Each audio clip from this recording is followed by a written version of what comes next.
Good morning, guys, and welcome back if you're new here. Hi, I'm Bree. I garden in Kansas Zone 7, and today I'm going to give you a tour of my backyard garden here in the month of August. I will say, if you're new here, you might just want to go to a different garden tour because this season has not been it for me. It's probably been one of the worst seasons I've had in years. You probably wouldn't notice because the pumpkins are actually really thriving, and I'm really proud of the pumpkins this year because I finally found a vine borer resistant variety. But I will link August of 2024's up above because that was probably one of the best Augusts I have ever had growing food. This season has just been really difficult. It's been hard as far as weather and just everyday life, and you'll see I have gaps in the garden. Things still aren't thriving. They still aren't booming compared to last year. I was actually going back and looking back at August this morning because I was really curious on how terrible the Lofah was doing and things like that. But I still wanted to show you guys around because I have done these tours every month through the gardening season. I want to say for 5 years now. And even though this garden isn't up to par or thriving like I would want, I still want to show you guys the ups and downs of gardening. So without further ado, let's just start where we're at. This is the pumpkins, like I mentioned. This year, I finally found a vine borer resistant variety. So if you've had issues with vine borer this year, there are vine borer resistant varieties of squash. And the one thing I really noticed that's different between these varieties is the vine is a lot thinner than a traditional squash. So the vine borer can't bore into that vine and then kill your squash varieties. So I have grown a honey nut variety that we will get to in a little bit. I've grown that for a few years now and it's done really well for me. And then I stumbled on this Long Island cheese pumpkin and it's been doing so good. I want to say I have 4 going on 6. Sorry, I got distracted. There is squash bug eggs here, so I need to go ahead and just kill these. But this one's the furthest along and it's really starting to change color and fill out. It's looking like it's starting to get a little yellow at the base of the vine. So I feel like this one's going to be getting done pretty quickly, but this is one of the few areas in the garden that is actually thriving right now. So let's go ahead and jump to the front and I'll show you guys everything else. Actually, first, let me go grab my torch lighter and get these eggs killed. All right.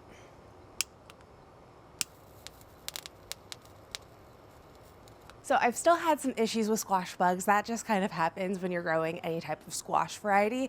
But I've been really able to get ahead of it this year. I haven't really had much issues. There has been squash bugs and plenty of eggs to manage, but they're not messing with the plants because I check on them every few days and I get anything I can. But as you can see, the garden doesn't look terrible, but we are still roughly 3 or 4 weeks behind of where we were at last year. So things just still feel really slow. I still have sunflowers that aren't fully blooming. My corn over here is still pretty small and it's just not as full as it's been over the last few years. So in the front here, I have different zinnia varieties. I will say the ballerina zinnia this year has been an all-time favorite. It was a new one for me. I've grown the Queenie Lime series in the past, but these ballerinas have blooms that are like huge. They're almost peony-like, and I absolutely love this variety and I highly suggest it.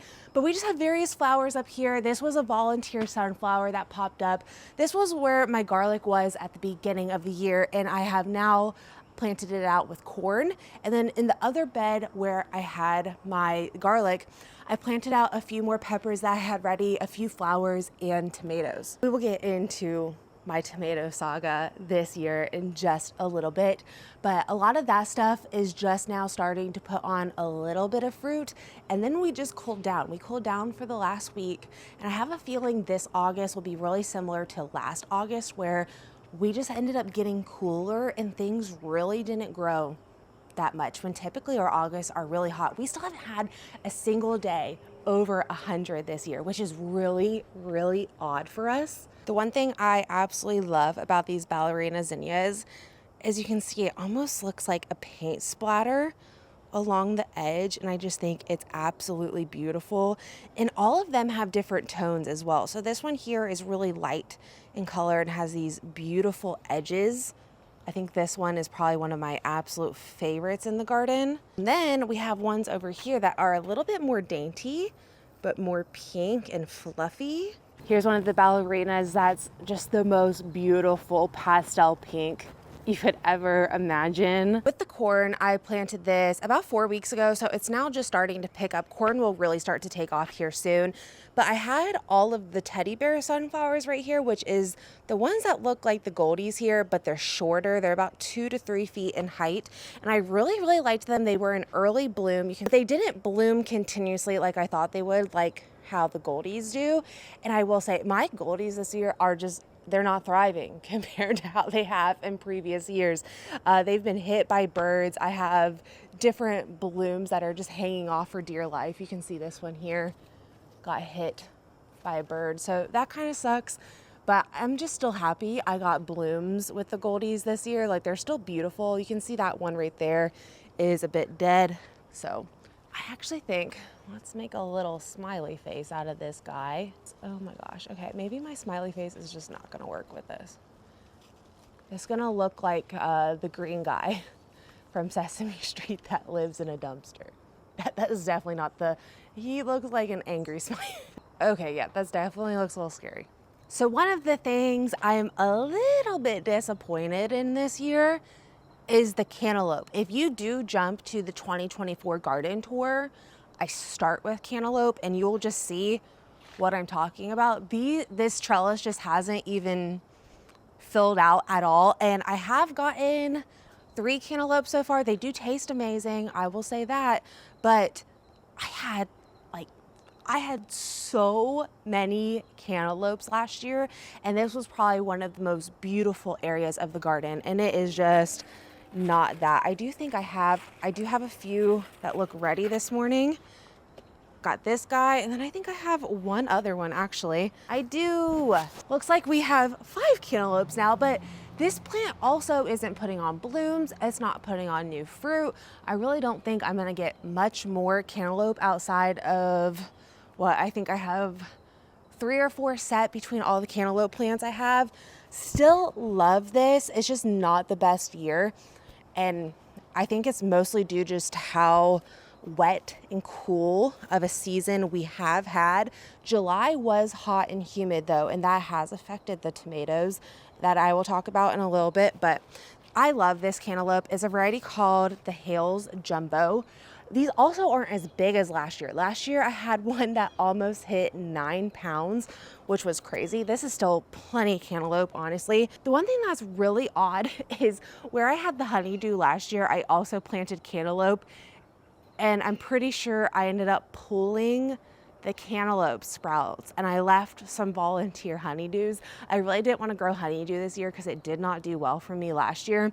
So we'll see how that goes, but we got 2 cantaloupes this morning, so I definitely can't be disappointed. If you've never grown a melon before, or if you've had issues growing watermelon, things like that, cantaloupe I have found to be the most beginner-friendly melon, and it's honestly the only melon I've grown so far that I actually really enjoy. So the cantaloupe naturally detaches from the vine, making it almost foolproof for harvest because it just detaches itself. That's one reason why I had this little netting on it. You'll see I have the netting on the pumpkins and things like that, but the pumpkin won't naturally detach.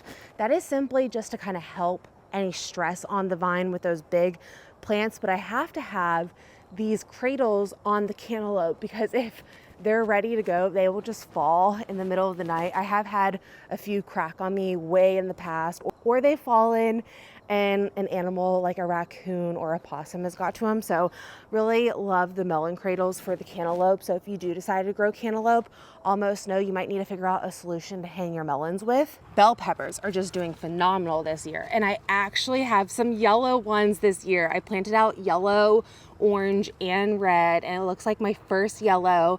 And I have a few red as well that are also doing well. I'll go show you. But look at these Thai chilies. So I was gifted these seeds from someone my husband works with, and they have saved the seeds. They've grown these Thai chilies in Kansas for years, and they are just producing like crazy. I definitely need to harvest these for some hot sauces or make some chili flakes. And so out of all things this year, the peppers are thriving, which honestly kind of stinks because a lot of these peppers I was growing to make different salsa with with the tomatoes over here, which are just so disappointing. But with the peppers, I am going to freeze dry a bunch of them and save them for hot sauce. So last year I did this experiment where I ended up saving a ton of my extra peppers and I freeze dried them. I made a pepper powder and then I was able to make hot sauce with that pepper powder. And I think I will have absolutely plenty of peppers to make hot sauce with. So I'm currently letting a lot. Oh, wow, this plant has a lot. So I actually might be able to go ahead and make a batch of sriracha. Maybe I will do that this week. You can see all of these jalapenos are starting to turn red, and jalapeno will turn red when it is fully mature. So this is what you make sriracha out of. And last year I made so many batches of sriracha and absolutely loved it. So I'm letting a lot of these turn red at the moment. And gosh, I actually have way more than I was thinking. We'll definitely be making some sriracha this week. But if we backtrack a little bit, here is the honey nut squash. This honey nut squash is a butternut squash hybrid that is obviously vine borer resistant. I do know the butternut is a little bit more vine borer resistant, but it's just a personal size little squash. I can't ever seem to find enough things to do with a big squash, so I do like these individual kind of size squashes. I have used these for pumpkin pies and things like that. You can see how thin of a vine this is compared to a traditional squash. Let me show you guys what the Long Island cheese pumpkin looks like as well. It's a little bit bigger, but it's still a really thin vine, kind of like a loofah. A loofah has a very similar vine to this, so I've never had issues growing loofah as well. But these are really starting to turn. I think I'll be able to harvest a few of these here pretty soon. They don't have too much more color to change. Before we jump over to the trellises and stuff, let's go ahead and chat tomatoes. So at the beginning of the year, I had all of my tomatoes planted, and unfortunately I had a neighbor spray and knocked out 99% of my tomatoes. So I pretty much had to start from scratch. And the problem that's currently going on is I really thought I'd at least probably get a second wave, or in this case, a first wave of tomatoes. I've probably only been able to harvest maximum 10 to 15 pounds of tomatoes this year, when at this point last year, I was probably already at about 150, maybe 200 pounds of tomatoes. That is how amazing of a tomato year I had. I'm actually still working through the last little bit of my 2024 harvest. I was actually able to get a whole year's worth of salsa, and we did not go light on the salsa. I am talking, we went through roughly 1 to maybe 3 jars a week on the salsa. I had crushed tomatoes. I actually still have crushed tomatoes and some tomato sauce left from last year, so hopefully that will help out. I was able to do 1 batch of salsa so far this year. One thing I'm thinking I'm going to need to do is just hit up some farmers markets, especially with how good of a pepper year I'm having, and just buy some tomatoes. But that is what happened. All of my tomatoes got knocked out because a neighbor was spraying for poison ivy, and there was drift that happened in my garden, and it honestly knocked out all of my tomatoes. It was really disappointing. I'm officially over that because this summer has just been crazy and hectic in my personal life, and I honestly feel like if I would have had hundreds of pounds of tomatoes to deal with in July and beginning of August, I would have been way too overwhelmed because July was absolutely crazy over here. So what's currently happening right now is these plants are finally at the point where they are putting on some flowers, but we've been so hot that the first round of flowers that these plants put on, they just didn't set any fruit. So one thing you may not know is if it's over 95 degrees, a lot of the times your plants won't end up fruiting. That is an outlier type thing. I have had fruits form on these plants, but you're looking at plants right now that have 0 tomatoes on them. The only tomatoes I've been able to get are from 2 of my plants that didn't get hit. And then you have things like this where I was waiting for this tomato to just get a little bit more ripe because it was huge off of the one plant that has been doing well, and something ate it last night. So this has happened to me like 4 times this year, and it's really, really annoying just because I already have limited tomatoes anyway. Here, I'm gonna throw these to the chickens over here because they've been yelling at me for a treat anyway. There you go. I think one of those things that I am really disappointed in this year is the loofah. The loofah is not thriving, guys. I have 5 loofahs on here right now, when at this point last year I probably had over 20.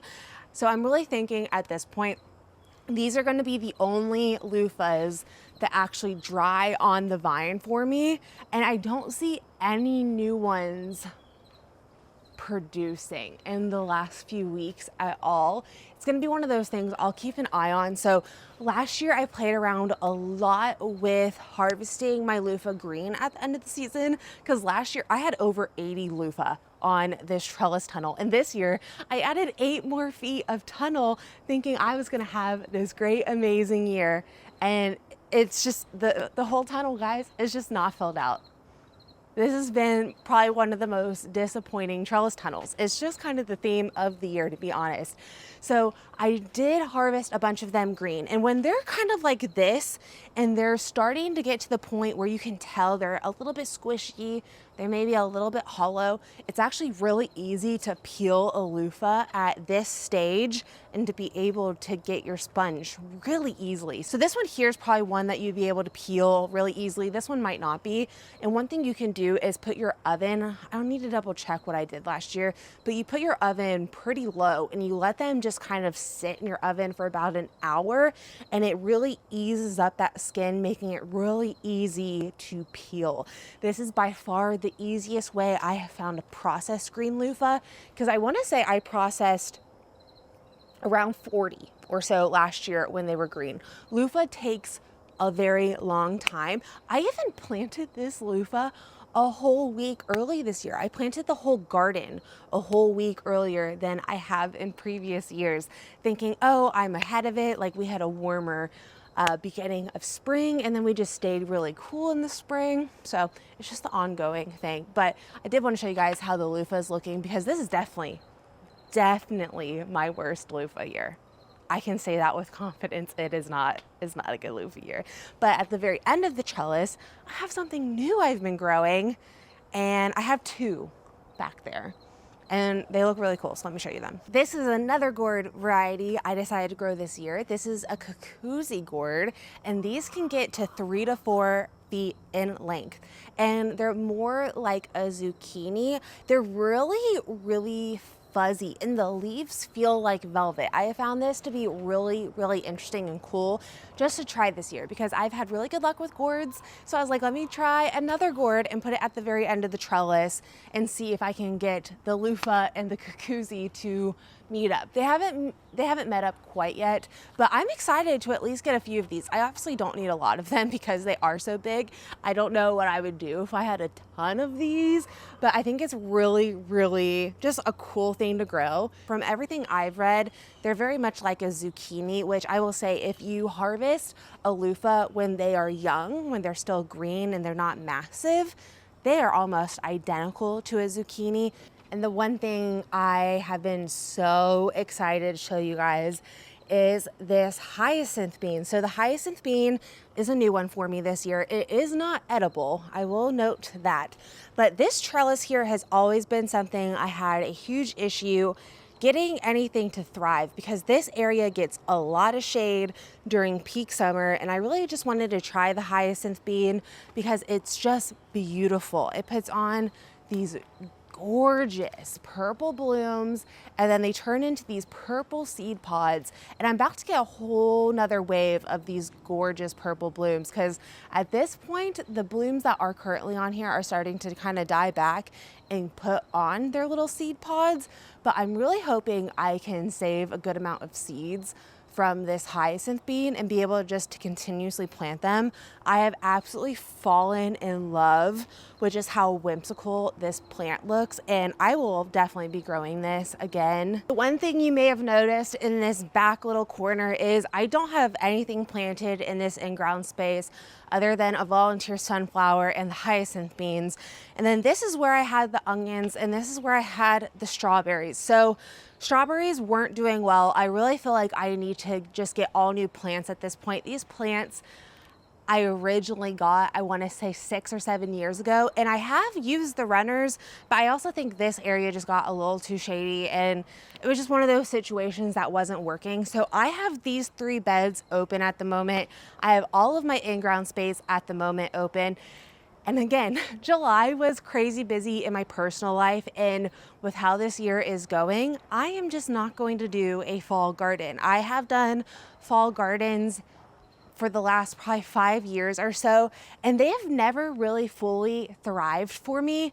What ends up happening is we kind of just stay hot for far too long, and then we dip really cool all of a sudden, and our days are just short at that point. So it is really hard to get a really good wave in the fall. I have had good luck with things like bok choy, lettuce, radishes, beets, those quick crops, but anything like a broccoli or a cabbage or things like that, they just take a little bit too long and we stay too hot for them to thrive. So to give myself some grace this summer, since it has been such a hectic year all around, I'm just not going to even mess with a fall garden. So I already have areas in the garden that are completely clear, which is very abnormal for me in the month of August. At this point, I've typically planted out my fall garden, and yeah, I won't lie, I'm a little sad to see gaps in the garden, but it's kind of just helping my sanity at the moment. This year has just really proven to me that when you have a good thriving season, to do as much as you possibly can with everything coming out of your garden, because you just don't know how the next season might be. And it's just one of those years where we aren't thriving this year. And last year we had the best garden we've ever had in 8 years. So it's just funny to really see the difference. I had so many good ideas, so many plans. I expanded the garden this year, and it's just definitely not producing the way I would have wished. But I wanted to show you guys that gardening definitely has up and down seasons. And if you're having a season that might not be going as you wish, don't give up. There's plenty more to come. Just take it with a grain of salt and hope for a better year next year.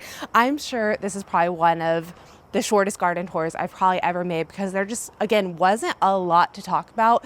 We are still getting food out of this garden. We're still getting some really cool things that we are harvesting, but it's just not the abundance I would have wished for, but it is what it is. And I just wanted to show you guys the garden today. So thank you guys so much for being here. I will try to be a little bit more present in August. I definitely did not get as many videos out in July as I would have wished. But as always, I really appreciate you guys watching and being here, and I will see you guys all in the next video.